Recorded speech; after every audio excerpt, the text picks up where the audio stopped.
Hello everybody, welcome to a new episode of The Good, the Bad and the Rugby with me, Alex Payne. I hope you're all well. I hope you've all been surviving. Lots going on in the world right now. United States obviously may have a new president, maybe they won't, who knows? But I'm not sure Joe Biden can do anything to save this shambles of a rugby show. The provocateur-in-chief, our provocateur-in-chief isn't here this week, which means it should be a little more peaceful, a little more sort of conversational, and much as we miss him, quite nice to have a little time out every so often.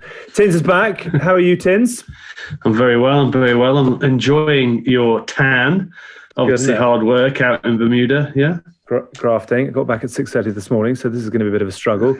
It's always hard enough getting off those first class seats, isn't it? Yeah. All that kind of rubbish. Only both of our two guests would know all about that this week. Tins obviously never ever turned right on a plane. When was the last time you turned right on a plane, Jason Robinson? Well, I'm always at the back corner, so. No, you're not. But it doesn't. Of course, I am. Of course, I am. I'm quite a humble guy. Always get in the back. It doesn't matter for me, does it? Whether I'm back at the front, I'm still going to have leg room. I was going to say you still got a lie down bed, whatever class you're in. Legs in the flight pocket. It is very, very nice to have with us. I'm going to go through the CV. 12 caps for Great Britain in Rugby League, 51 appearances, 140 points for England, whom he also captained, 5 Lions caps, and an unbelievable showreel. So many amazing memories. Jason Robinson, it is an absolute privilege to have you on the show. How are you? How is life? How's lockdown? What's keeping you busy? Yeah, I'm actually very good. I think the first lockdown was a bit strange, but nice to have a bit of time because it was just flat out before that, and then it calmed down. Just chilling out, just doing things I would never get to do, and then now in this second lockdown, it's a bit of a challenge, but I've just got that many things on the go. I'm still very busy, and it's quite an exciting time at the moment, despite COVID. So everything's good. Good. I love the fact you're wearing your Team Corb stash as well. I love the unity amongst the brothers. Anything you can reveal about what's keeping you busy? I've seen you've got quite a lot of press going on at the moment with the Keep Kids Active, which is fantastic. I've seen you zipping around playgrounds and things. Tell us a bit more about that. Yeah, so there's a few things there. So I set up my own company, JR Sports Stars, a couple of years ago, and that was to go into schools and teach PE. And that was basically around me as a child getting into sport. I got into sport and rugby in particular through a PE teacher. I love PE probably more so because I was one of those kids that wasn't really academic. I'd come into school from quite a tough weekend.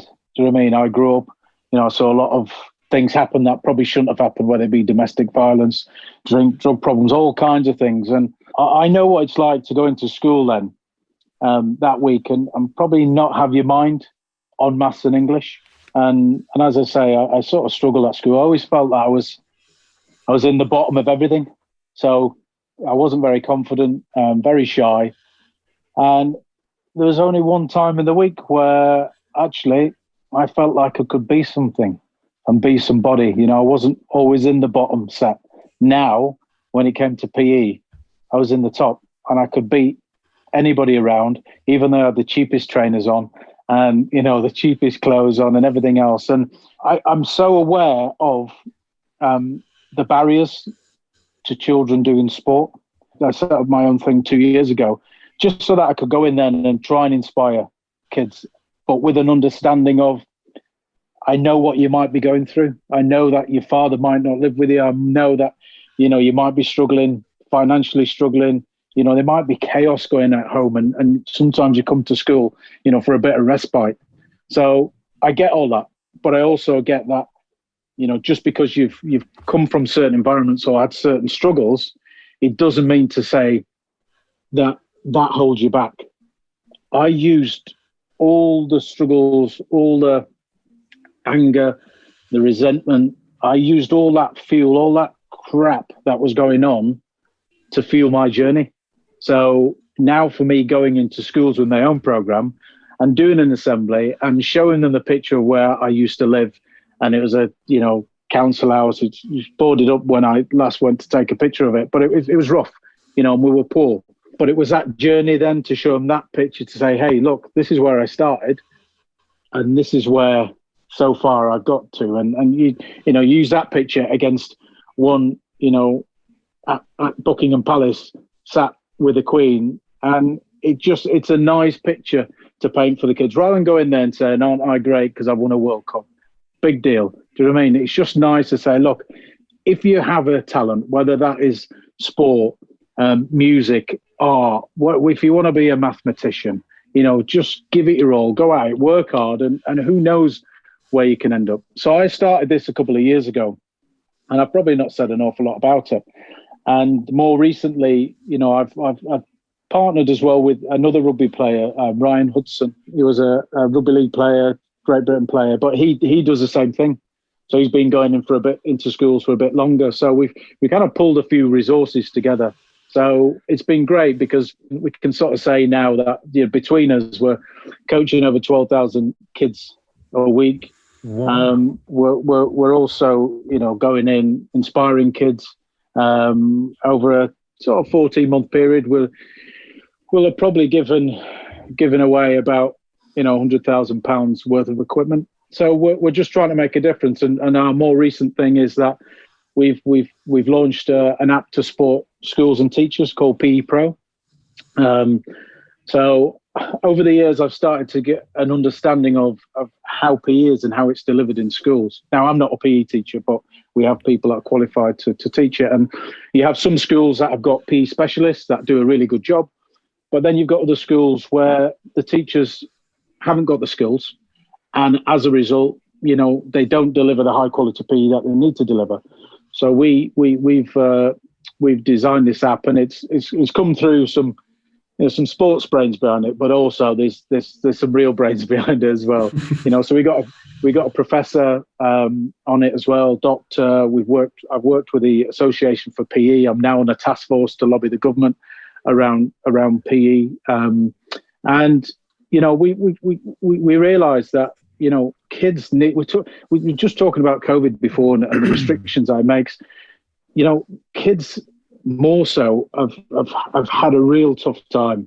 You look at not being able to go out, not being able to do anything, the physical problems that brings. You look at obesity, we're one of the most obese nations, in Europe. You look at the mental health problems, the emotional health problems. We want to try and help with that. We're not going to solve it, but we want to try and help with that. And there's so many people that talk about it, and what I realize is you just got to roll your sleeves up and, grab your resources and get out there and do it. And they're projects that I'm really passionate about, because for me, that's a legacy. If I can go into a school, it doesn't have to be a deprived school at all, but I can really relate to it because of where I came from. And I think, well, if I was pulled out one of the toughest communities in the country, and I went on then not just to be good in rugby league and an international player, but then into rugby union, it wasn't just the game that was different. There was a class difference for me. And then to go into there, to be England captain, to win a World Cup with Mr. Tindall, to leave school with no qualifications, no GCSEs, but now to have an MBE and an OBE, that's the power of sport, and sport can drive change. And now that's just one of the projects, some of the things I'm doing, as well as my other business things to really make a difference. Wow. I think that's about as passionate a cause as I've ever heard anyone speak. Tins, what on earth have you done this week? Exactly. Nothing like that anyway. Feel a little bit ashamed. Couple of rounds to go for a cappuccino. Yeah, exactly. Jason, it's extraordinary, and it's wonderful to hear your enthusiasm. Are you still looking? We'll plaster it all over our socials and stuff. Are you still looking for partners? Can people get involved in it? What support do you need at this point? Yeah, I mean, thus far we've not really gone out to many people. We've got a few partners at the moment, but we really could do with some more. And really, it's people with a passion to do something. The reason why I've done it myself was so that I can make decisions and get things done. I don't want to join with anybody. I don't want anything to do with politics. I don't want agendas. I just want to try and get some resources together. Let's get people into schools. Let's get kids active. Let's get them healthy. Let's try and address the obesity problems that we have, in the UK. So, I mean, we've just launched the PE Pro app.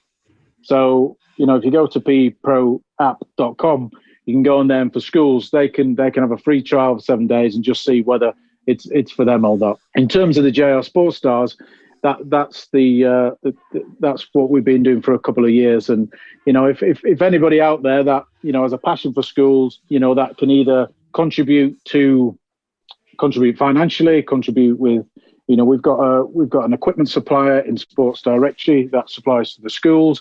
That's been massive for us.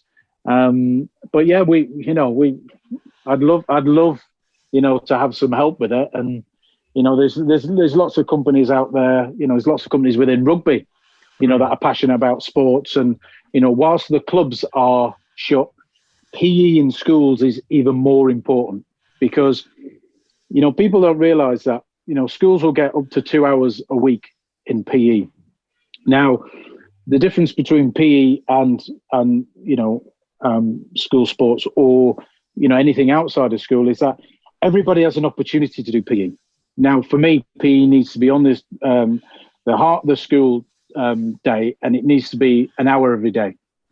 Not an hour. With COVID, a lot of things have been put back because of restrictions, etc., etc. So some kids are not even doing that. Some kids are not doing any PE. So we're trying to push it where we can help and we can get them to do something on a regular basis. And if we do that, if we can deal with it at source, let's not deal with obesity, when we're 30 years old, 40 years old, and we're going for treatment because of obesity and all the other stuff that, being overweight and unfit brings. Let's deal with it now. So I would love some help, but if I'm brutally honest, I just want people that, I've not shouted about it because I don't want to be seen as, the good guy doing this. The reason why we've been doing it for a couple of years and not really said much is because we just want to get things done. So if there's anybody else out there that wants to support us, feel it can help us in some way, whether that be, food into schools, whether that be, clothing, whatever it may be, I'm up for the conversation. Amazing. Well, we'll push the message out. I wonder if we can do anything to help through Good, Bad and Rugby as well. It'd be good to explore that. Tins, it's fabulous to have your old mate on. Take us back to, Jason, I would love to go all the way back when you've mentioned already, your childhood and that kind of thing. But just, Tins, set the scene for us when Jason Robinson first arrives in that England squad. Aside going, but... Yeah, I mean, it was obviously talked about. He was, he'd done some stuff back in '96 at Bath, hadn't you, Jason? Allegedly you played your first game at Bath and someone kicked the ball dead and you started to run it out. And then everyone was like, no, don't run it out. So then you ran back in and touched it down for a 5-metre scrum. Well done. That's one of the rumours I heard when I went down there in '97. But that's learning on the job. Exactly. I mean, there's no other way of... it's just things like that. I think when obviously you came in, I think 2001 was your first game, was it, Jace? Italy, I think it might be. Yeah. Obviously, he'd been playing at... he'd done that bit at Bath and he was at Sale, and I think there was just an anticipation of what he could do. I think, why is Jason Robinson always talked about as in the best players that you ever played with or against, just because, it's very rare you get, especially generally in rugby union at that time, where you have that ability to beat one-on-one. And, Jason will fully admit that he actually is disappointed. He considers it a failure if he doesn't beat someone one-on-one. And, as soon as he came in, obviously it wasn't a great time for my old mucker Bolsh, as he was just slightly on swap rolls onto the bench.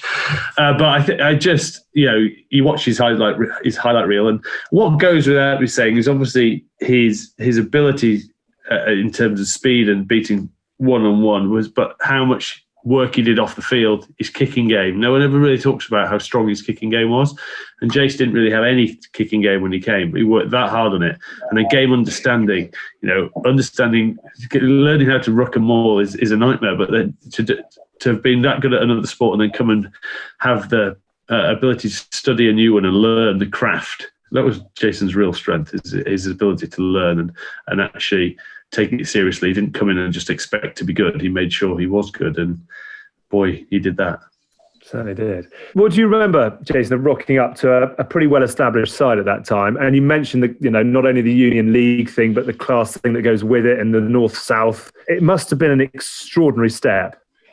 Yeah, it was massive, because there was a lot of I've been used to success. I used to be playing in big games with Wigan for nearly 10 years, but I have to say it was so much of a step up in terms of media, in terms of exposure from what I think I had more media in the first year of being in rugby union than I probably did in the 10 years of playing it, because I was learning on the job. There was a lot of people that were, I think, quite intrigued to see what I would bring, because of the success I had in league. For me, it was a case of, look, now's the time to do it. I've had really good time in Wigan. I've learned so much, but I could have done it for another 10 years, without being big-headed. It's just what I was quite comfortable. And I think by switching over to rugby union, it took me out of that comfort zone, because I didn't know who Clive Woodward was, when he phoned up. Never heard of him. Did you know any of them? No. You had know Johnny or Lawrence or Martin Johnson? I tried to do a little bit of homework, because I just didn't watch rugby union. I never watched an England game. I never watched the Lions tour. So I always remember coming to camp, and in many ways it was a good thing, because there was kind of, I had respect for the players, and I never thought it was going to be easy, but I didn't have an over respect for them, because sometimes you can give players too much respect, and at the end of the day they're just the same as I knew I wasn't better than them, and they weren't better than me. So I just thought it was a great opportunity, and I never thought it'd come in the space of 3 months. First game for Sale was against Coventry on the 5th of November, in 2000. I didn't expect three months later to be on the bench for England, and that was due to an injury, because I played in the England A game, I think at Wrexham, the week before, and then I got pulled in. I always remember stood at the side of Twickenham. And because there was still back then like a real sort of league union, there's a bit more of a divide there. I always remember just thinking, like, how are people going to take to me? Do you know what I mean? I just felt like this, it's a little working class lad from the north coming down, and Twickenham was an amazing experience. And I always remember just being stood 20 minutes to go, and I think Clive said, just get warmed up. And I was stood on the side. I could just hear people shout, get him on. And in that first game, I may have touched the ball probably twice. I think I beat about 24 people in all different directions. But I think that game, the crowd realised there was something different. And as Tins kindly said, I had to work really hard, because I had to get out of so many things that are second nature that I built up in rugby league.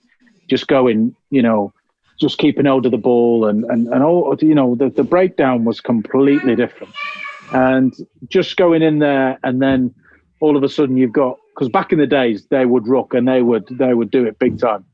And I always remember just going into my first ruck and getting absolutely kicked to bits. And everybody from league said, Uning's soft and everything else. And I realised at that moment my life flashed before my eyes, when about five forwards with 6-inch studs in, just ripping pieces out of my back. And I thought, this game's going to be a lot tougher than I thought. But it was an amazing start to my career. The guys, everybody in the England team, were brilliant. And because I was going to ask that, were you, an honest answer, were you genuinely warmly welcomed in, or given that it was league and union was a big thing, were you made to sort of earn your way in, if you know what I mean?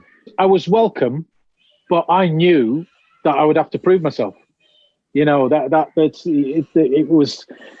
wasn't said, but I knew how to do it. And I think there was one time somebody told me this in training.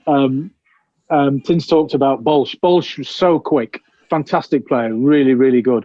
And I think in one of the early sessions, Bolsh broke, and over the first, my thing was first 5-10 meters, and I tackled him from behind. And normally that probably wouldn't happen, because Bolsh, if it had been another 5 meters, he'd have got past me. But I brought him down, and I think a few people then sort of realised, hang on a minute, there might be something special here. But it's a lot of hard work, and the environment, I never thought that after Wigan, I could be in an organisation that would take it to another level. Because I thought, I've been professional now since, I signed when I was 16, full-time at 17. And I've been doing full-time rugby now for a long, long time. And I thought, apart from, the technicalities of the game, what else can I learn? And under Clive, it was an amazing experience, because there was so much that I realised I didn't know. And fair play to Clive, he sort of gave me the opportunity and said, look, just go and play. So when I was out there, I didn't have the restrictions on me. It was just a license to play. And that for me was great, because technically, I can't say I was the best technically, because I didn't understand a lot of the stuff that was going on. But Clive knew what I was good at. I knew what I was good at, but you still need that license to play. And when he put me at fullback, for me, that's really where it got my juices going.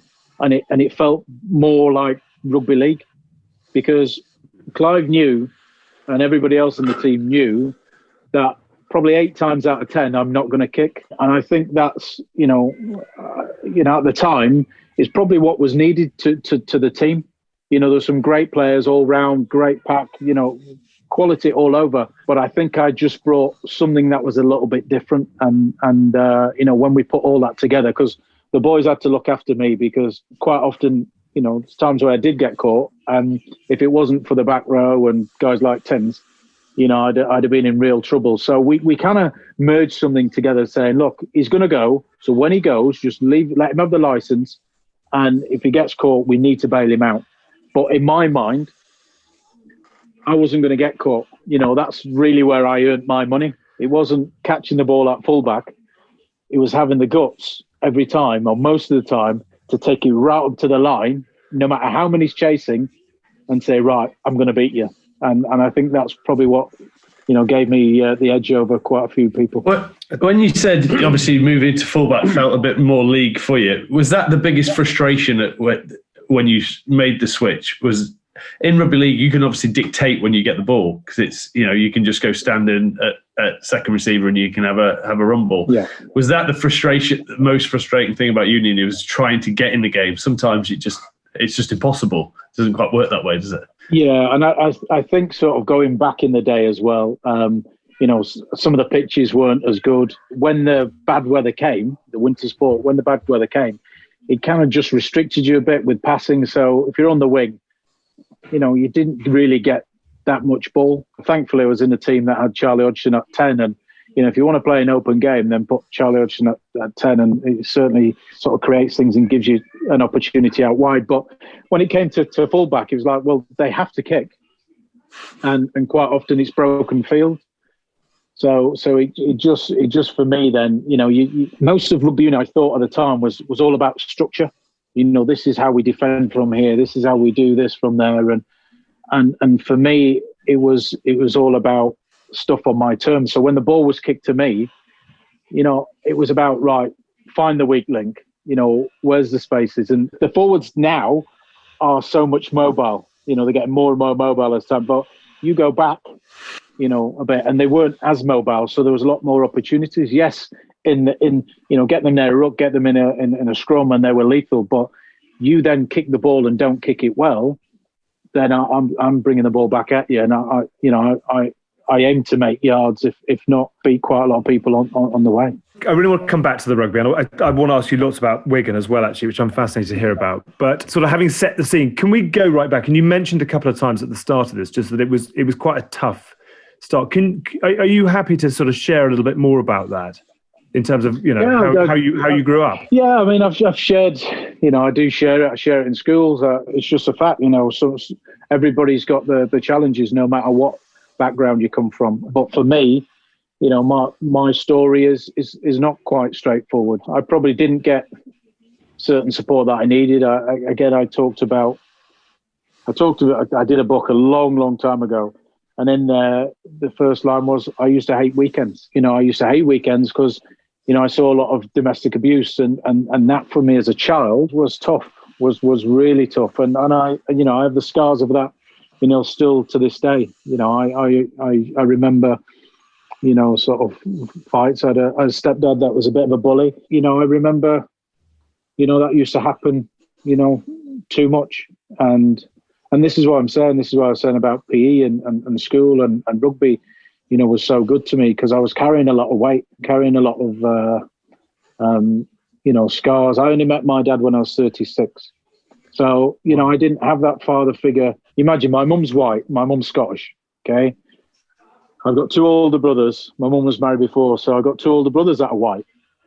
So I never had my father growing up. So I grew up in a white household with Scottish mother and Scottish aunties and uncles. So I was brought up in a white household, and I used to get growing up, all the kids like, well, how can that be your mum? How can that be your brothers? Because my dad wasn't on the scene. So it was quite tough because, I was the only black person in the family. Whilst my mum was my everything and, sort of would do anything to protect me. And it was still tough. We were poor. My mum had 3 cleaning jobs. I didn't see a lot of good examples around, members of the family with drink problems or drug problems or stuff like that. So there's a lot of challenges. What are the odds for me to have come through that, 4 of the most deprived areas in Leeds, to have gone on then and done what I've done? I could tell you stories of what day trips used to be like, just, going when buildings used to be knocked down. We used to, I remember we used to get some crisps and used to butter some bread, and we used to get some packets of crisps. And that was like our picnic for the day. And we used to go to these sites where they'd knocked, big buildings down, and we used to collect scrap. And we used to pull it all together, burn it, get the wire, and we used to go and weigh it in, at the scrap yard and just, money from that. And my mum was a cleaner, 3 cleaning jobs. I used to always go around to places, schools, cleaning toilets, which was it's kids' toilets, absolute nightmare. It was tough, and as I say, there was a lot of things that I saw that I shouldn't have seen, and rugby became sort of my focus and an opportunity to let out a lot of frustration. There was a lot of pain in there, and there was, at times you can imagine seeing certain things, what you wanted to let out. I can't. There's no worse feeling for anyone to see the mum being beaten up. And I always remember, even my stepdad. He, it went on for quite a while, and one of my older brothers, he's, he can sort of handle himself, but he was still young, and he got to an age where, the dominant line couldn't do it anymore, and when he realised he couldn't do it, he left, and I've never seen him since. So it was, it was quite tough, and there were lots of challenges all the time. But sport was good for me. It gave me a focus. It gave me a confidence. It's given me a skill set now and a help now that actually is I'm thriving on. And one of the great things about me in the games was we all talk about hunger, and everybody's got the reasons. But I truly believed at the time, when I stood opposite anybody else, and especially when I came to rugby union, I just thought, you don't want this as much as me. You don't know the struggle. You don't know, and everybody's got their own struggles. But in my own mind, it was like, I'm going to make sure today is my day, because the crap that I've had for so many years and the things that I've seen will give me a fuel now that will scorch you. And I was determined to use some of those situations for a positive, to inspire me, to help inspire others, as opposed to hold me back. Because you can come from, similar background, and it's always, well, I didn't have this and I didn't have that, and it's always a negative. But you can't live like that, otherwise you'll never move forward. It has to be, right, that happened, but I now have a chance to do something with my life, and I've tried to make the most of it. And it's been a roller coaster, but I'm winning. You certainly are, and some. Can I just ask you, and I hope you don't mind me asking, you mentioned the life that you were living. Were you a good kid in that sort of bad environment, or did you find yourself going down very much the wrong path because of everything you were surrounded by? No, I was a good kid. I wasn't one of those getting into trouble all the time. It's just, I wasn't academic. School, was a massive challenge for me. When your mum's working 3 jobs just to try and make things work, you don't always get the support about your work. Do you know what I mean? And my mum would support me in my rugby because she saw that it really made a difference to me, and I really enjoyed it, and she'd try her best to give me everything, that she had. But there's only so much, a mum can do, and I sort of was missing, sometimes that steer, can you imagine? I left school at 15. My first job is cleaning metal. So I work for a company called Ultrasonic Cleaning Services. I've been given the work. Doing what? What was the actual job? So it's cleaning metal. Right. So I would, so with metal coming from the textile industry, say, and it would have all grease on it and everything else, or there'd be car parts, and you need to strip the paint off and dip them in these caustic or acid baths and then into these oil baths, and then basically just cleaning metal. It was as simple as that. There were 3 people, myself included, in this company, but it was work. So my mum marched me straight out of school, straight to the local shop, on the notice board. It was like ultrasonic cleaning service require a cleaner. And my mum said, right, there's a job down there. And I'm sure within a week, I was straight into a job, £50 a week. And I mean, it was amazing. I couldn't spend it. It was just brilliant. But whilst I missed out on some things, what I got firmly from my mum was a work ethic. She'd be up at 3 o'clock in the morning going to work. So I knew, I wasn't very expectant. My mum wasn't very expectant of me doing anything in, she knew I wasn't going to be an accountant or a lawyer, but she expected me to work. So I went straight into that. And I always, I wanted to play rugby, and I always wanted to play for Leeds, my hometown club, and unfortunately, it just wasn't to be. And I always remember as well somebody coming and saying to me, "Look, I did a little bit of training to be a builder, bricklayer," and they said to me, "Look, do you want to try bricklaying or do you want to try rugby?" And thankfully, I didn't go into bricklaying, and within no time, I'd signed for Wigan, and there I was. Just I'd moved house. I'd been in council estates all my life, never been in a house that we owned.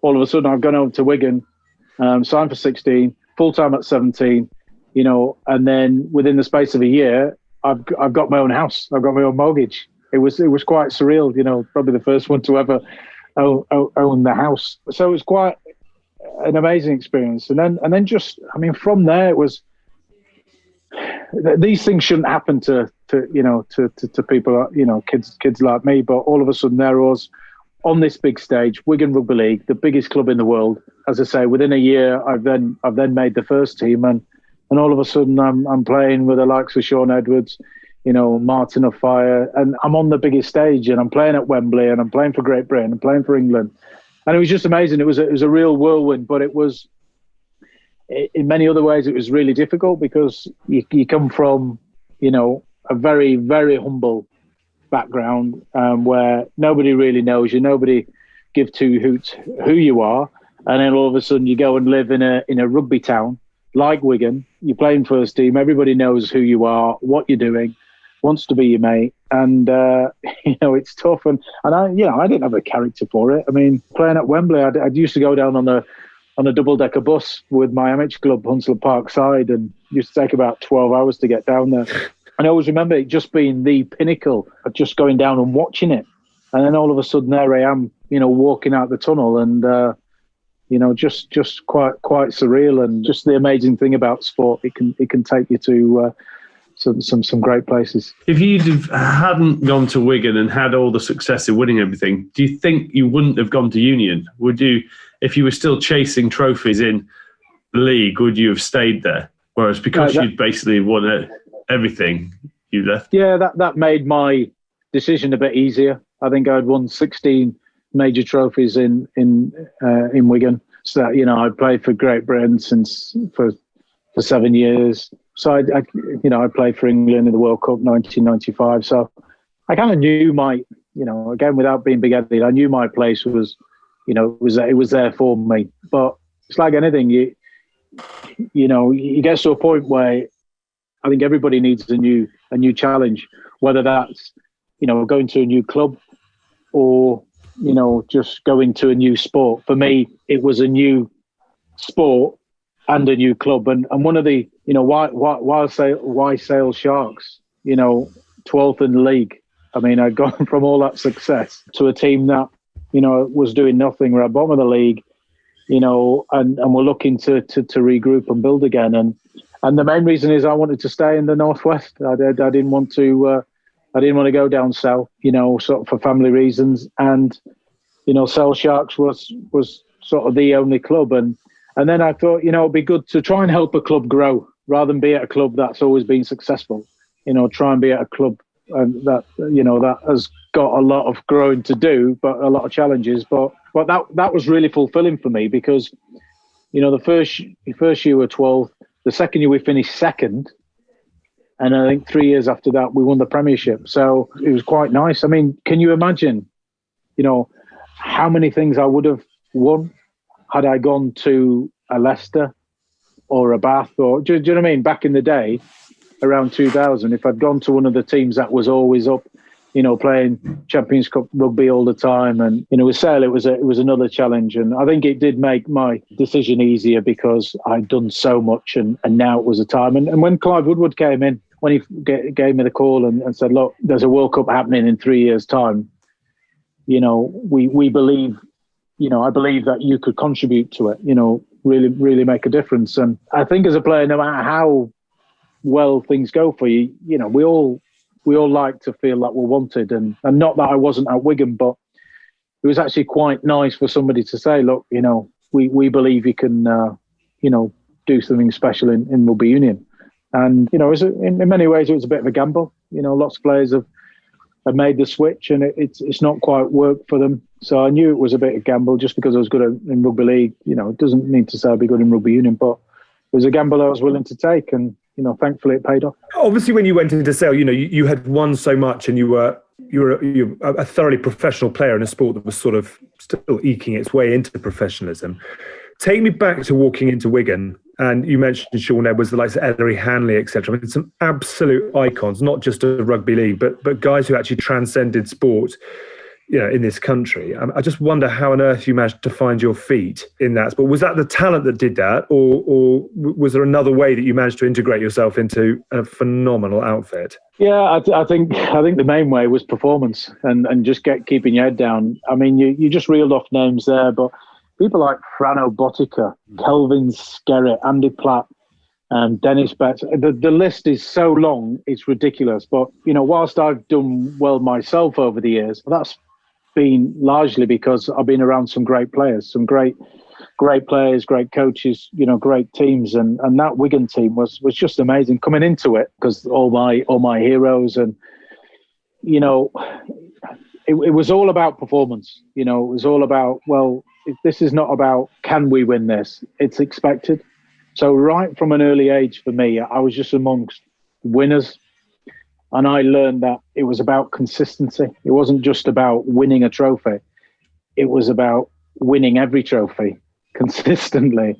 And if you didn't perform, then you're out. And the chances are you might not get back in. And, I got an opportunity because first year I was playing academy and reserve grade. The following year, John Money, who was a coach at the time, he gave me an opportunity in a sevens tournament, which normally happened before the season started. And I played in that and did quite well, and it was quite obvious that I was good on my feet. And there was a player, Dave Marshall, that was playing for Wigan, a really good player, but he got injured, and I got my opportunity. I had signed as a scrum half, but he put me on the wing, and never looked back since. I got the opportunity, and I managed to keep my place, and just playing alongside my centre at the time, was a guy called Dean Bell. And he was a captain and just wasn't the biggest player, but just a fantastic leader. And he looked after me, for quite a few years because I was just the young kid. And one of the great things was John Money, who was a coach at the time. I went to live with him for, I think it was about 8 months, less than a year. But I always remember everything we did at training was a competition. Your sprint training with Martin Afire. Oh, dear me. Who won? Who won? Martin Afire every time. Never caught him. But that was good because I was quick, but I wasn't that quick. But it gave me something to go at. And then when you're in the gym, it's who's the strongest. And then I went to stay with John Money, and it was I then started to tap into the knowledge of the game and just how things work and what you do. And I was tapping into a man there that had been in the game for a long time, coached in Australia. Really, really good coach, great knowledge. I used to sit there and used to go through the videotapes and back in the day, videotape. might be Betamax back in your day, wasn't it? So I can remember just sat there and him just speaking out loud and saying, this is what's happening there, and he's out of position. And I just started to glean from a very knowledgeable man.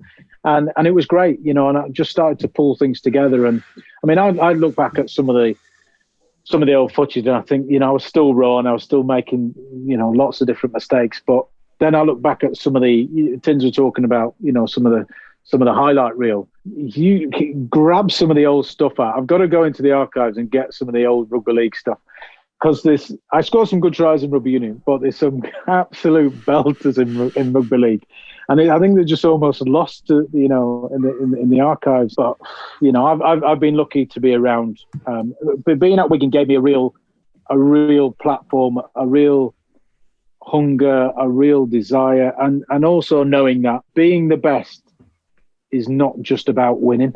There's more to it. When you're not number one, you're number four, you're looking up. There's always something to chase. But Wigan taught me about how do we keep raising that bar to still perform when there's nobody in front of us. I had the opportunity to do that for nearly 10 years, and I think that served me so well when I came into rugby union, because I had such a great foundation to work from. I could only get better. I had a geography teacher at school who I think he actually had trials with Wigan, but Mr. Fowler was the most passionate Wigan fan you'll ever see. And there was a corner of his geography classroom that was forever Wigan, always had the clippings up, etc. And the reason I say that is that you were part of such a dominant team that it had a profile that possibly rugby league doesn't enjoy right now. And I just wonder how that was for you. I mean, obviously work hard, but play hard as well. Was it sometimes play too hard? Well, that was it back in the day. It was, to start with, it was always about, like, when it came to training, everybody was on it and worked really hard because we knew that's what we needed to do. But there's no secret. Back in the day, the further back you go, whilst it was professional, it actually was more amateur. In terms of sort of the drinking culture, no different to rugby union. Back in the day, it was you'd go out and whether it be an all day, whether it be a couple of days, whether it be 5 days, I don't know. It was just, it all depends, who was going out and, what the mood was. I think for the most of the time, it was all right. Sometimes there was one point for me, it did get a bit too much, and things started to kind of spiral, because I'm from a council estate. We've never had any money, never had anything, and all of a sudden you come into this. You've got people patting you on the back, telling you how great you are. Everybody wants to be around you, and I didn't have that, that network system around me, and it was easy then to, if the phone went and it's right, we're going out in Liverpool on a Monday, it might be in Oldham Tuesday, Wakefield Wednesday, Wigan Thursday. Do you know what I mean? It was kind of easy to get sucked into that, because, and that brings a few problems in itself. And sleep in the convertible. Well, this was it, rooftop gardens in Wakey, sleeping car. Yeah, but it was one of those. At the age, so 1995. 1995, wow, it's a long time ago. I signed just over £1 million contract in 1995 to go to play in Australia for the ARL in 97. So I signed it, because there was an ARL Super League One. They were just, I mean, it was the most random time ever. So you can imagine this, right? We get a call from an agent. Look, there's this battle between Super League and the Australian Rugby League. And basically, they're just trying to buy all the players out. So we had this call, you need to get yourself to Bradford to this address because they're giving out contracts. So it was like wacky races. It's like the wacky races trying to get over, and then we sort of understood that the people were just offered money, like academy guys that had just signed on would have played for nothing. They were just being given money, and then obviously the higher up the food chain you became, the more money was being offered. And I remember Super League had offered me a contract, and I don't know, maybe I was a bit full of myself at the time because I was like, no, I'm not too sure about that. And then all of a sudden I'm in this office, and it was like, right, well, there's a £1 million contract here. Do you want to sign it to go and play in Australia in a couple of years' time? And I said, well, I need a bit more. So I got a little bit more. So I signed a contract to go out there. And so all of a sudden, I'm 21 now. I've just bought my new convertible. I've got my house and this that, and other. And it was for me again, it was kind of the trappings of success without the character to go with it. And probably needed a lot of advice. I probably needed a father figure to probably to pull me to one side and probably give me a slap or something like that, and just say rein it in a bit. But for a while I kind of enjoyed that and enjoyed being out with the boys and the nice car and everything else. And then when you grow up in a deprived area, you always think that money's the answer. You think if we just had a bit more money, then we wouldn't have the bills, and we better do this, and we better afford shopping. And then you realise when you get a bit of money, you have a lot more problems than I had before. And these are problems that I just wasn't used to, like being able to do the things that I was able to do and have the resources to do it. So it was a real challenge. And I got to a point where I can remember playing. I think it might have been the Challenge Cup. I think we won the Challenge Cup, and most of the time we kind of did win. It was a big sort of open top bus and all that kind of stuff. And then a couple of days later, I always remember just being at home on my own and just thinking like, I can't go on anymore. People see you doing things and driving nice cars and nice house, doing all and being on TV and all that. And there's a lot more that comes to it. It's not just you see things visually, but people don't really know the pressures, the stress and everything else. And, I probably carried a lot of baggage into my rugby career, and then all of a sudden, I probably had a bit of a blowout, and I just thought, something. I was making poor decisions. I was drinking all the time, sometimes 5-6 nights a week, and it was like, this isn't good. I don't like it. Everybody's thinking he's got everything going for him, and I always remember Vaiga Twigamala saying, I had this dream about you, and in the dream you stood on top of the world, and slowly as I watched it started to crumble from under your feet. And that was the exact thing that was happening to me. I had the world at my feet. I just signed a £1 million contract at 21, and I did have the cars, I did have the material stuff, but I was empty. I was empty inside, and I didn't have the support structure, and I was crumbling, and so much so I was just thinking, right, I want to get off. And I always remember just mental health stuff. Now I'm so glad that we're kind of addressing stuff now and people are talking about it. But back then it just wasn't done at all. If you had any issues, the boys would either just tell you to man up or let's go for a beer. And both of those things just compounded what was going in my life. I was fun when I was around the boys and everything else, but quite often in most people's lives, it can be two different people: the person that shows up to training, and then the person that goes home at night. So I was struggling, and I just thought at that point, forget about the £1 million contract. I want to get off. I want to get out of this situation. And probably, you just think of silly things and about ending things, and it's silly thoughts. But at the time, it was so real at the time. And obviously, thankfully, I never did anything, and I got some help and kind of moved on from there, and got stronger as a result of it. Did Inga sort of not step into sort of those father shoes, but did he play a big role within that? Did he recognise that and actually support you through that, or was he just he sort of switched your mind to what was happening and you figured it out, or was he a key role within that?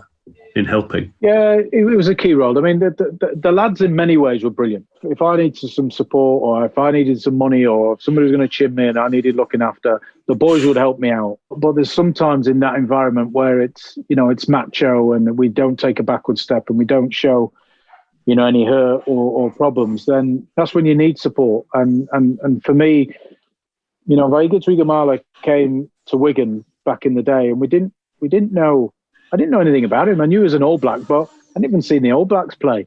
So all of a sudden, I just knew this guy was coming from rugby union, and he was a Christian. So I just thought, let's just see what he's all about. And the great thing about Inga was around those 40 players every day that I went in and worked hard with all the time.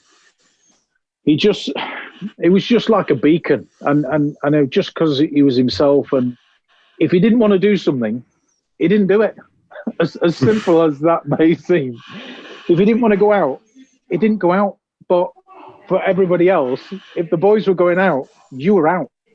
If it caused you a divorce, if it caused you no matter what, you would be out, and you would make sure the boys was happy over anything. And I used to watch him. It wasn't so much about what Inga said. It was just kind of how he lived, and not to say he was perfect. There's no such thing as a perfect person, but I was trying to figure out how on earth is he happy? What's he got to be happy about? He's not got a nice car. He's not going out drinking, clubbing and doing all these things. And I'm thinking he's not chasing women. He's not. Why is he happy? And I realised, he had a faith. He was Christian, and of all the things that I thought I wanted in life, I realised that you can have all the materialistic things and still be miserable. And that was my first sort of taste of, I think, one, realising that money isn't the answer to everything, and also was to sort of discover, I've been to Sunday school as a child, but it was a chance for me just to explore a bit more and to see what it was that, because I thought there must be more to life than this. It can't be that I go and play rugby and we go out drinking and then we continue, same again, play a bit of rugby, do a lot of drinking, play a game, continue. And I just thought there must be more to life than just chasing things. And he was the he was the guy that led me to Christianity and changed my life, because I went from going out up to 6 nights a week, and that wasn't in season, by the way. Otherwise, it certainly wouldn't have worked. But to then not going out at all, and for a 16-year period, I didn't drink at all, and my focus was just on playing, so it made a big difference. Am I right to say that at some point you actually had a couple of months with a sort of Christian group to help you out of some of this? Is that right? Did you spend a period of time? And how useful was that? Not just for sort of getting yourself back into where you wanted to be, but also for exploring what you'd been through and how you'd grown up. So at the time I was there, so there's another player, Apollo Parolini, used to play rugby union. Played for St Helens, one of our arch rivals. When I played for Wigan, and we ended up living at the same place at the same time. So it was quite strange in that respect, because we used to live in this old nunnery with this Christian couple, and they were lovely, and they'd help people out, and they were just really nice. And they knew through Inga, that I was struggling, and they said, look, if you want to come and stay, and we'll help you and support you.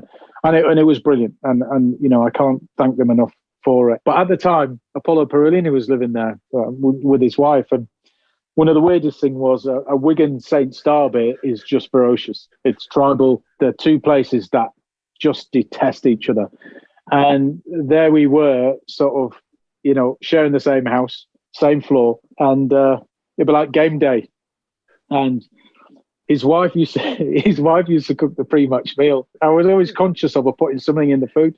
I could just see Apollo saying, just slip some of that in there, before this game. But Apollo was another help for me, because I think we all need some kind of role model, and Inga and Apollo sort of played the big brother stroke father figure for me. Nobody was ever going to turn around to Inga or Apollo and say, what they were doing was wrong, or do you know what I mean? They were big men. They were men with conviction, and they were well respected for how they lived their lives. So for me, just trying to make a difference, and I just knew for me I needed to change some things in my life because I didn't have that support network, and I didn't have the character. I've been thrust into this. This is why. When I see other sportsmen and women, and quite often in football, because there's so many trappings in it, because there's so much money, and it takes you from one thing to completely the opposite. People say, why do they go off rails? Or, I mean, really, most people that win the lottery go off the rails. It won't change me. I'm just going to be the same as I was. Well, why do the lottery then? Do you know what I mean?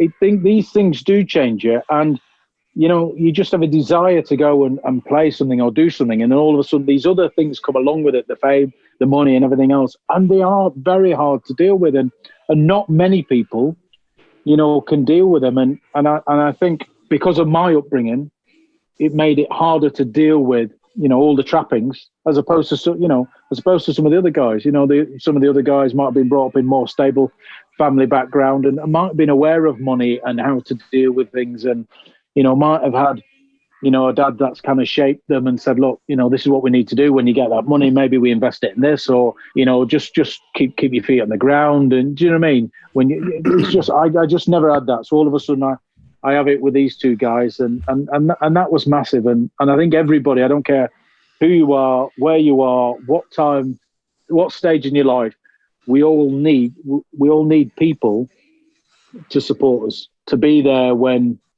all the bright lights have gone, when all the fireworks have been let off and everybody's gone home. You need people that are going to be there for the long game, not because you're famous, not because you got money in your pocket, not because you got a nice new car, because they really care, and that's massively important. How have you maintained balance now in your life? Where obviously, the journey you've been on is extraordinary, but how do you maintain balance nowadays? How does anyone get balance? It's really hard. I mean, we always think that balance is kind of, we're on a level, but balance only comes through either being up there or down there. That's how we get the balance. So if we expect our life just to be like that all the time, smooth and plain, then we're just setting ourselves up for a fall. I mean, there's stuff goes on all the time, and it's, I have a heart that wants to try and do the right thing. Do you know what I mean? You hope that you learn from, previous mistakes. I know, there's certain mistakes that, you keep making. and at some point, if you don't do it, then, you're going to be in a lot of trouble. So I still have my faith. I still, surround myself with some good people, but I also enjoy myself. And there's been times in my life where, I've probably not enjoyed, people as much as I probably should have done. And all circumstances driven, but, there's times where I've not enjoyed some of the successes that I've had. Can you think of examples where you've got regrets where we haven't done it in the way that you'd like to have done it? Yeah. World Cup final. I should have gone out with the boys. I just wanted to be, and I was a bit miffed off with the media and what they had done to me the day before. So what did they do? Sort of the eve of the World Cup final, the evening before, Tins knows it was biggest game ever in the world. Pressure was on.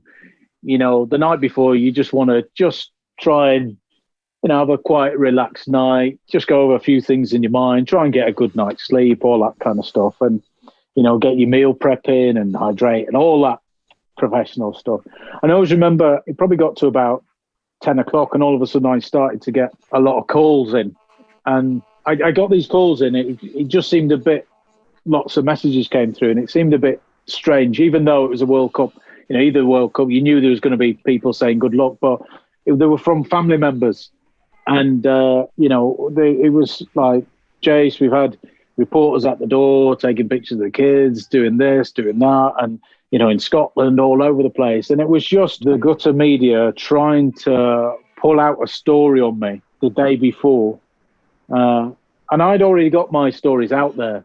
So I'd already spoken about all the stuff and my growing up and this, that, and the other. But for me, it was just, I was really annoyed because I just thought of all the times, I've got one of the biggest roles, tomorrow that anybody in the UK will have, in terms of doing something for country and representing your country in a World Cup. And I just thought of all the times now, I'm getting all these concerned calls from my mum and my brothers and other family members and taking pictures of my kids. And I was fuming. I'd gone from being really relaxed, just getting ready for a big day the following day. And then that consumed my evening because then I was trying to find who it was. And, when your kids and that are involved and everything else. And because I'm half Scottish, they're up in Scotland knocking on doors. But I was really, really annoyed because I'd got all the dirt out on myself anyway. I told my story, but they were just trying to dig for something to pull up on the day that I was, going to play for England. So after the game, honestly, I was livid. And then after the game, I was so incensed by it, rightly or wrongly. To me, it was right. I didn't do any media. Of all the times where it would have been better for me to do media after scoring England's only try in a World Cup final, I was that incensed by it and not bothered about media anyway, that I, once we'd done our thing in the changing rooms, the team went off and, got loose and I just went back and, I skipped all the press. And didn't do it. So that's what happened to me the day before. I never knew that. Were you aware of this as a teammate? No. I was just trying to think if he wasn't. He wanted to do their bender. I was just trying to think whether there was anything. But my family were out there with us. But it was a challenging week anyway, because obviously the Australian media always like to play their role in it. So they were just telling us we were old and white ups and steroids and all this, and trying to play their part in knocking us off our game anyway. So, but no, I didn't know that was. I didn't know that was happening for Jay specifically or anyone else, but it is something that happens, unfortunately. And you think at that moment in time you do everything you can to make sure the lads are ready to play in a game like that, but it's just sometimes can be the nature of how our media works sometimes. I'm going to make an executive decision here. Would you come back at some point and do a second show, Jason? I mean, this has been absolutely fascinating. There's so much I'd like to talk to you about. But we've done an hour and a half, and there's so much I'd like to talk to you about the rugby career. But there are just a few other topics which are really interesting, and we're kind of on the verge of at this point in time. I'm always amazed that you've never done more media, and perhaps the story you've just told kind of explains that. But are you interested in the game? Do you watch the game now? Would you like to be doing touchline stuff, or is that just not your kind of bag? No, it's not my kind of bag. I did a bit in rugby league a couple of weeks ago, and I quite enjoyed it, but I don't want to get tied up in it to that degree anymore. I like my weekends now, which is great. I still love the game, but you know what I mean? If I'm honest, there's been so many good things about rugby union, and then there's some things that really surprise me. I'm surprised that the RFU don't really want to work with me, and I'm the first black captain with England, first ever black captain, men's black captain, and you would just think, well, here we are, we've got a guy who has come from this background, has defeated all the odds, he's captained England, he's won a World Cup. He could be quite useful to us in some way. I was saying this to somebody because of all the Black Lives Matter stuff and everything else. You're talking about people, Jimmy Peters, obviously the first black player, and then it got me thinking. Because when you look at 2003, I'm the only black person in the team. Now, I'd never felt anything from any of the players. Players were brilliant. I brought up in a white family, no problems whatsoever. But people didn't realise, when the people look at that photo, they'll probably look at it now and compare it with, the last World Cup and see the difference. As a black man, I'm quite aware that I'm normally one of very few black people in the room. And as people inspired me growing up, like your Elliot Hamleys. I've been there for a lot of other black people, especially during that period, England's most successful period. And we talk about inclusivity, we talk about, you're talking about, whether be involved in media, but surely there's roles for, I now sit with a lot of knowledge in the game. Now, Tins does, there's lots of players that does. But since I got badly treated by cell sharks, I've never worked with a team. I've never worked with I've never worked with a team. I've never worked with a club. And in many ways, it's a shame because, I've been one of the best attacking players. And I have whilst I didn't, I didn't have the knowledge of the game like Tins and a Johnny Wilkinson, but I had a different knowledge that was just as strong and just as powerful. I captained England. You go on Google now and type in the first black captain of England Rugby Union. It doesn't even come up. So I've achieved so many things. And would it have come up if I wasn't black? How can you make such an impact? We've just spoken for the last hour and a half about the impact that I've had on rugby league and rugby union. Yeah, I don't work in rugby union, and you can't even find it on Google that I captained England Rugby Union. That is astonishing. And I hope there will be some people who sort that very quickly. And I hope there are a lot of people who listen and reach out, because this has been about the most astonishing hour. We've said this a few times, but it's been about the most astonishing hour and 20 minutes that I've certainly had for a long time. Would you like to? If people came to you now and said, Jason, because I know Hugo Monya is I think doing some things with the RFU. Would you be interested if people picked up the phone now, or are you a bit bruised by the fact it's been so long and other things? Listen, I want to work with people that want to bring change. Right. Not want to talk about change, but want to bring change. So if people want to make change, then there has to be some actions. Right now, there's just a lot of words. Do you know what I mean?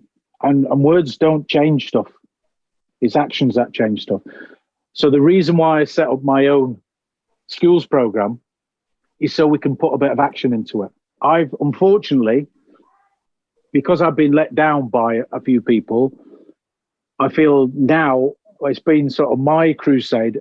I'm used to challenges. I've got a bit of resilience because of my life story anyway. But I would rather go out and use my own money and my own resources and go out, roll my sleeves up and do it, than just wait for people, do you know what I mean, to make a difference. Now, if they haven't done it now, with all that's going on, why on earth would they ever do it?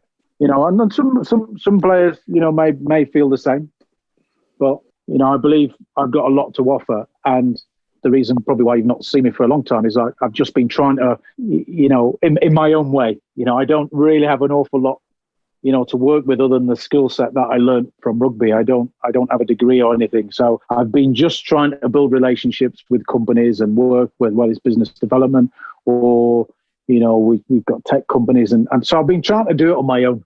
I'm so glad that I've not been reliant upon some other things, because I probably wouldn't have been in a good place now, to be honest with you. It's great to see Hugo and the work that he's doing. It's great to see Maggie or Fonzie, doing her bit.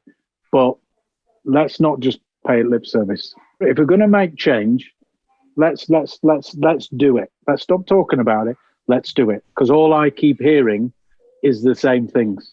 Maggie or Fonzie is the only woman, person of colour on the council. Like, why is there not somebody in that brigade? I call it brigade. I don't even know what to call it, but 57 old farts, I think, is the collective term. No, but it's not. It's just I struggle to process it in terms of, we're on about selling a game to people. We're on about selling it to sponsors. A lot of those sponsors watch me and Tins and all the other guys lift the World Cup. Why wouldn't you tap into that? Why wouldn't you use tins more? Why don't you? People keep saying to me, when, you must have all these get-togethers, your World Cup winners and all that kind of stuff. And I'm like, hang on a minute, I don't even get any tickets for the game, let alone just come together as a squad. It's only happened once in it, Tins. Yeah, and that was Clive organising it. That wasn't actually the RFU. He wanted to do something for the 10-year. Then he talked about it as well for the 15, but it was more off Clive and Jane's back than. And then he brought the RFU in to do the lap round the field at half time, and we finally got some seats in the Spirit of Rugby. that was about it. It was all done off Clive, the evening entertainment bit and everything we did with that. So there's definitely far more work to be done there for sure. Yeah, but they've actually got resources. I'm not that smart, but I'm thinking, hang on a minute, you've got access here to a group of people. It's like 66 footballers, get wheeled out everywhere. Do you know what I mean? And we've only met once, in 17 years. I mean, I find that astonishing. I really do. Just while you're on it, have you reached out to Marcus Rashford? No. Are you impressed by what he's doing when you talk about action?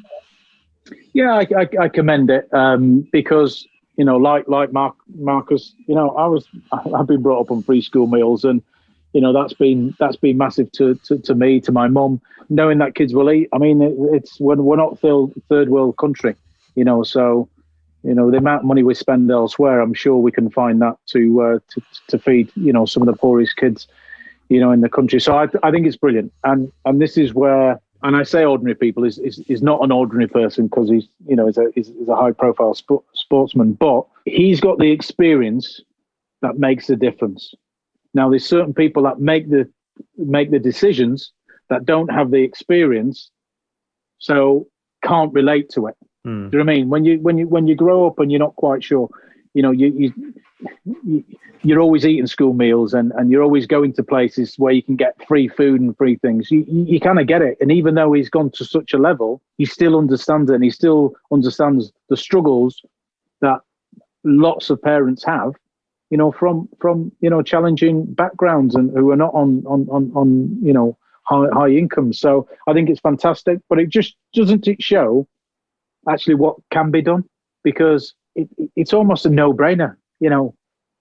Our poorest kids should be able to eat. It's as simple as that. So why are we delaying it? This is why, for me, I don't want to get into stuff with some people sometimes, because I just don't like politics, because a lot of people that are making the decisions don't understand what it's like. If they knew what it's like to be in one of those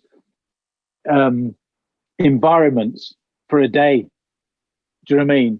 Just to see the hardship sometimes, to see the struggle, to see your mum struggling and not being able to pay the bills. And, I remember knocking, we used to have one of those TVs, and we used to have a box on the back of the TV, and to operate our TV, you have to put 50p in it and twist it, and they'd give you a certain amount of time. And at every certain period in the month, the hammer would come out because we were skint, and that would just get knocked off the back, and we'd get all the 50s out, and we'd go and do shopping, with all the 50p's, and somehow try and put it back together again, and try and get some money somewhere to pay the bills. And so I understand that hardship.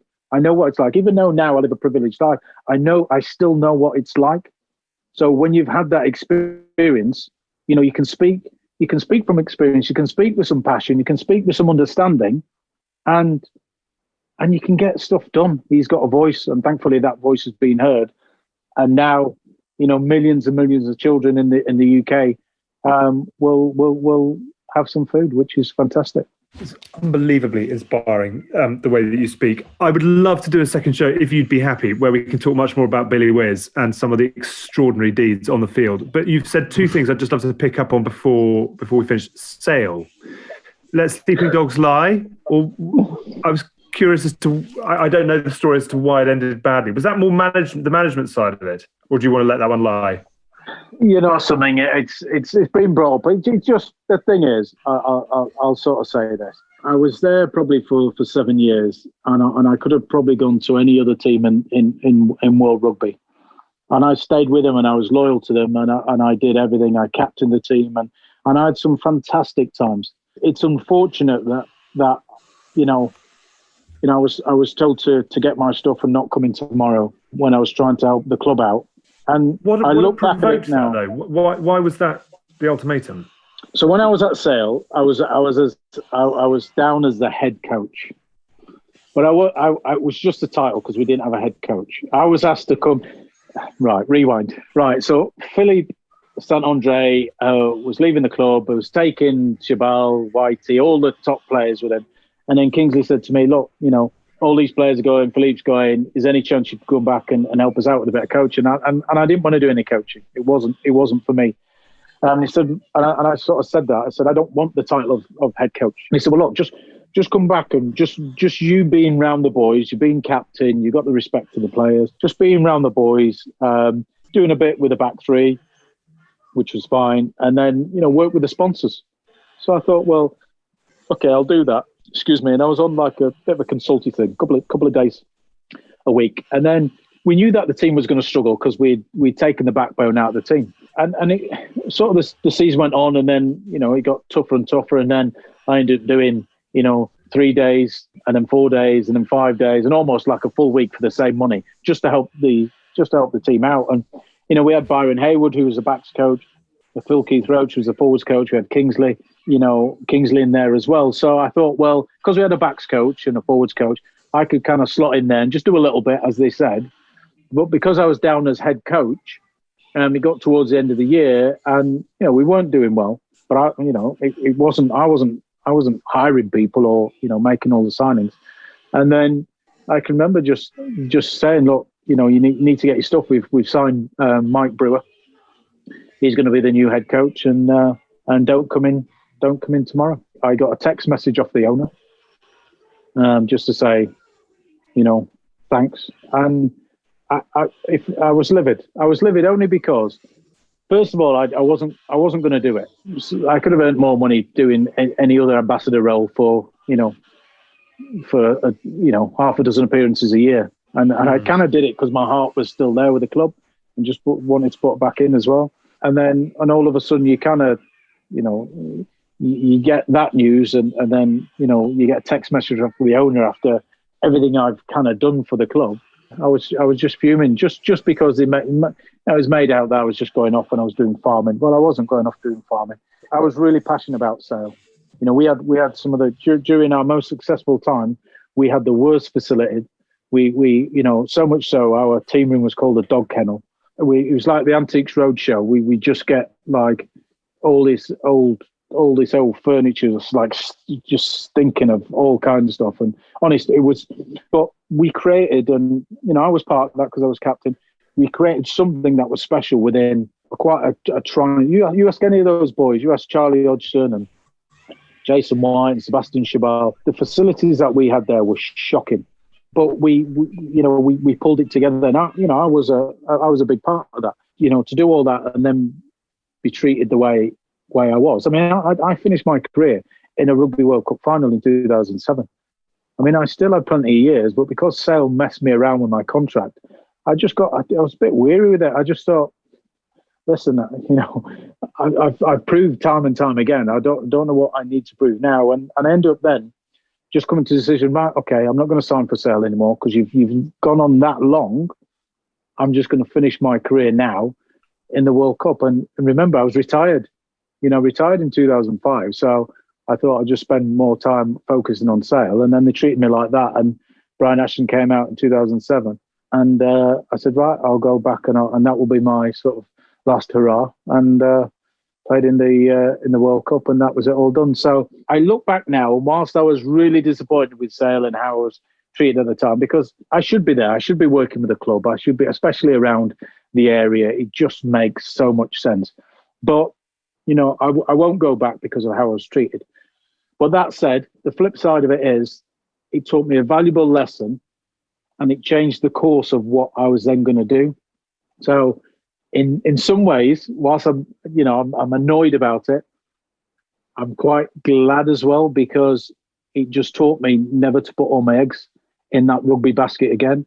And from there, I started to work with companies and different companies. And now I've got a portfolio of companies that I work with, and it's brilliant. And I'm not reliant upon doing TV, and I don't have to try and hustle into this. And it was a tough time, but, I've kind of got over it. The club's moved on. I wish the club well, despite that. Now, I want there to be a successful team, and, the Northwest, they pulled together a great team. So I do wish them all the best, even though I was treated, badly at the time. I hope there is an email and a call from Twickenham and from Sale and the offer of a prawn sandwich and a handshake, and let's see where it goes. I don't know whether they do prawn sandwiches up at Sale, but whatever it is, a pie and some gravy perhaps. I hope there's a sort of a rectifying solution to it. Final question. You mentioned earlier on about meeting your dad at 36, and please flick it away if you don't want to, but I'd love to know what that experience was like. Probably one of the most emotional experiences I've ever had. I can't go into all of it because I have to tell the full story, and I'll probably go on I'll need to go on for another hour. We can have a series 3. We can have a show. Yeah. So the way it all came about, I've not known much about my dad whatsoever. My mum has never badmouthed him, never said a bad word about my dad, and I respect her so much for doing so. That said, I don't know much about him. I saw him once in my life that I can vaguely remember because I was walking through town with my mum, and she pointed out that was my dad. We kind of walked past him. Wow! How old were you at that age? Oh, I was young, so I really don't even know how old I was to be honest with you. But I carry my dad's name as my middle name. But I knew nothing about him. My mum wasn't with him. She never badmouthed him, so I never talked about it.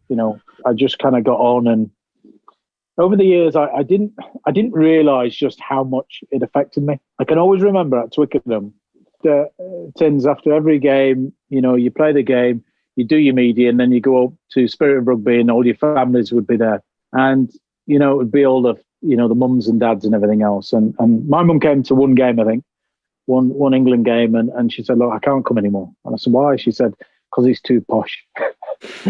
And so my mum struggled with it because which is fine. It just she felt a bit sort of fish out of water. But anyway, she preferred to watch it on TV. So, when it came to the games, after the games, it was always me sort of, how's your mum and dad? Do you know what I mean? My mum and dad were never there when and I kind of realised that I then started to dodge the Spirit of Rugby a bit because it was kind of same old, because it was always me just seeing everybody else's parents. And when, whilst my mum had always been there for me, I kind of never had my dad there. So I just got to a stage where I'd have a longer shower, longer bath. I'd kind of take my time in the changing room. Probably one of the last out the changing room. You had to get a lot of relaxing in your hair, though. Relaxing, didn't you?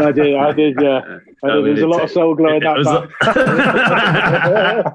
It's like an orange flick. So glow.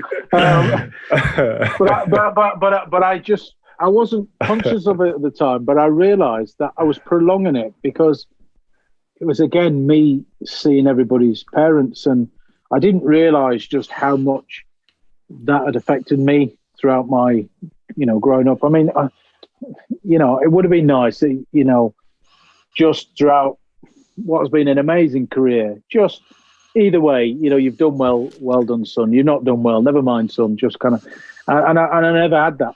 And when you've never had it, you don't realise, how blessed you are when you have had it. So for me, I was around it all the time, and unconsciously I was making decisions because my father wasn't there. So sort of after playing, so I'd retired, and I always remember sort of, I went to this conference, and it was this Christian conference, and the title was, "Has anyone seen my father?" And it was for people that either the father wasn't there or the father was there but really didn't play much part of their life. So I always remember sort of sitting there and listening to it, and it made me realise that I needed to have a bit more understanding of maybe, it was just looking at different scenarios, maybe look at maybe what life might have been for him. And then when you look at,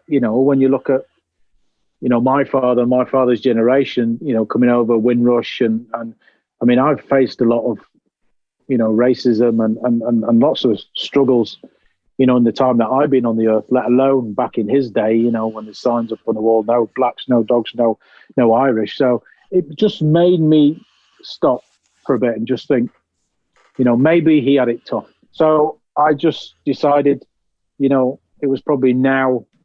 If I don't do it now, then it might be too late. And then, I found out at the time he wasn't that well, and I just thought, I need to go and see him. And I always remember I rang him and I was speaking to him, and it was just weird. It's as a person I'd never known his voice, I'd never seen him. I'd seen one picture of him, and then all of a sudden I arranged to meet, and I went to go and see him.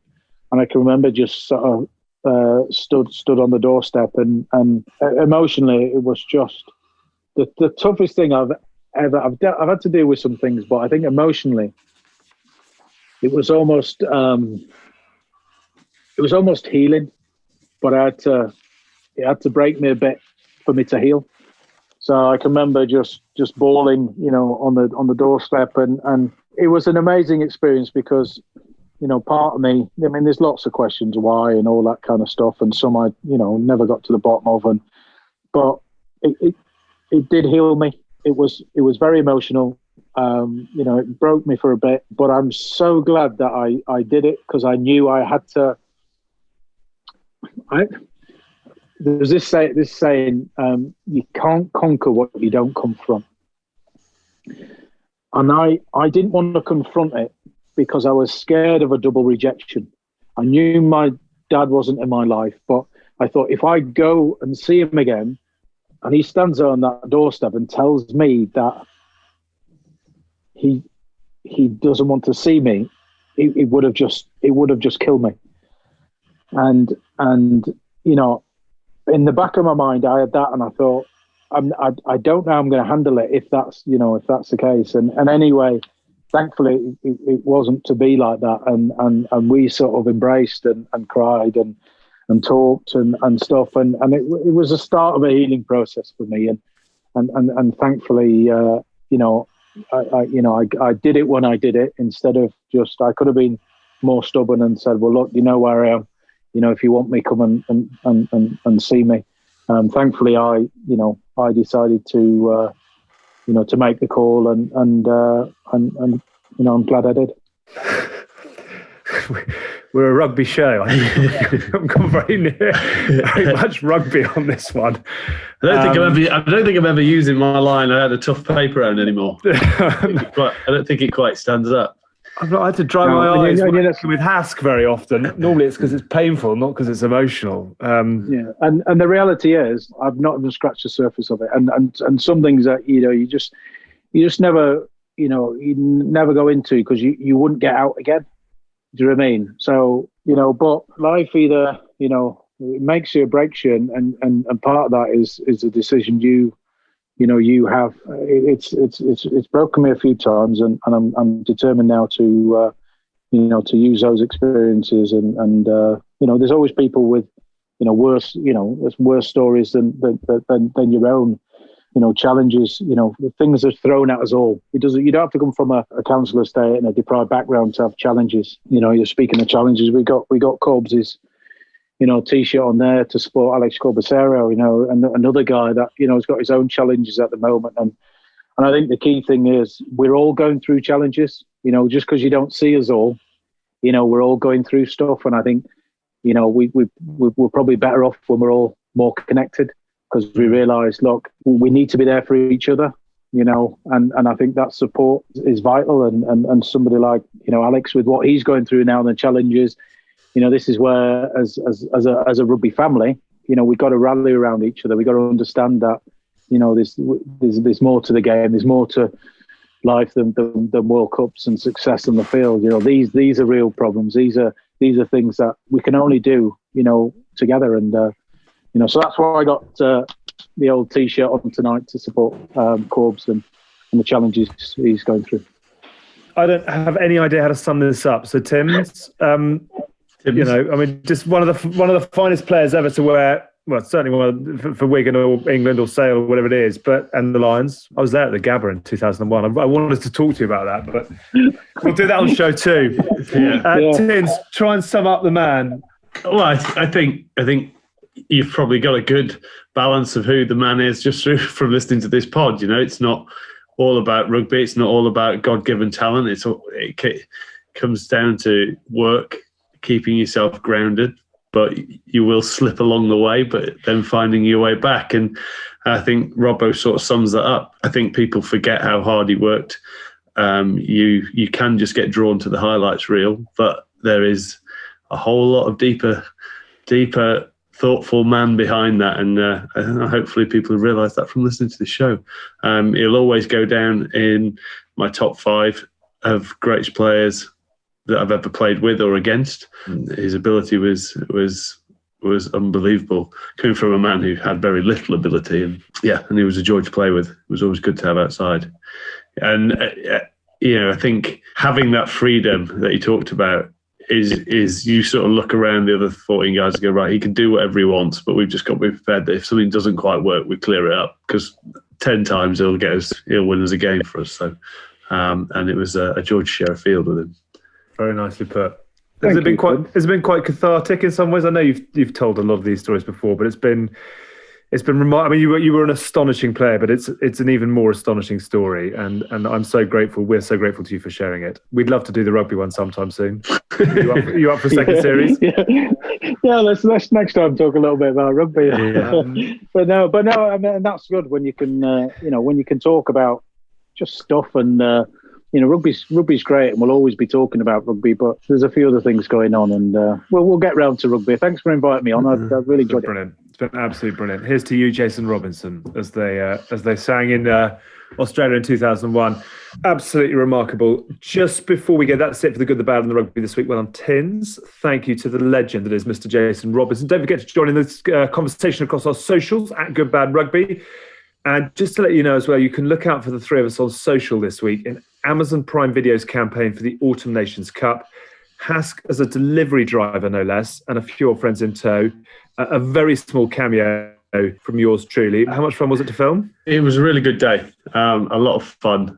Hask looked very awkward in his... I think he must have arch problems because the shoes he decided to wear were horrendous. But yeah. I mean, the suit fitted him actually quite well, and he sort of looked like he'd be a better delivery man than he was a player. But he was getting driven quite hard by his boss, who was getting worked quite hard, so he was quite stressed. Keep your eyes open for the boss. Good luck to Amazon, obviously, this weekend with the start of the Autumn Nations Cup. We're very excited to be doing quite a few bits and bobs with them over the next few months, including our team selector. We need a bit of a twist on it. Everyone has team selectors. We'll have a little put the heads together and et cetera, et cetera. But just in terms of, obviously, a massive month to come, are we going to pick a winner for the Autumn Nations Cup at this point? Are the squads going to change much, do you reckon, between that and the Six Nations games? They'll try a few things. I think is this going to be a tournament where people can experiment? I think it is the prime time to do that. Good, like we've done there. Yeah, I think for someone like Eddie, it gives him a lot of chances to. Because I don't think if you don't win it, you're not going to be judged too harshly on it. Everyone will quickly switch back to next year's Six Nations, and hopefully we'll have fans in stadiums and things might change, but we'll see. But yeah, I'm quite intrigued to see how it goes and see how it goes down. I think it's had mixed reviews by other people, but it's as simple as trying to find some money to put back into the coffers of the RFU and other nations and try and slowly get the wheels turning again, isn't it?